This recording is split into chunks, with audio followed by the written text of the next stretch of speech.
Hotman Paris ungkap voice note Dini Sera sebelum tewas dianiaya pacar, nangis curhat sebut aku dibanting. Kasus meninggalnya Dini Sera Afrianti tengah menjadi sorotan publik, termasuk pengacara kondang Hotman Paris Hutapea.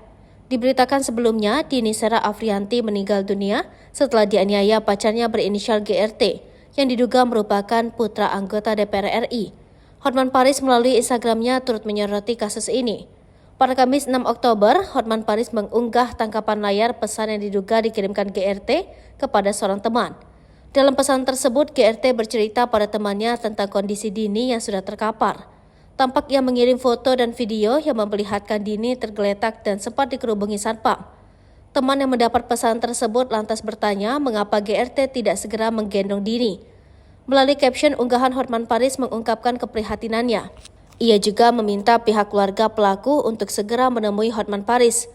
Kemudian dalam unggahannya pada Jumat 7 Oktober 2023 pagi, Hotman Paris kembali mengunggah sebuah pesan WhatsApp yang diduga dikirimkan Dini Sera kepada temannya ketika ia dianiaya. Dalam pesan tersebut, Dini Sera mengirim sejumlah voice note. Ia terdengar berbicara tidak begitu jelas lantaran sambil menangis terisak. Namun Dini Sera sempat curhat tentang perlakuan kasar yang ia terima.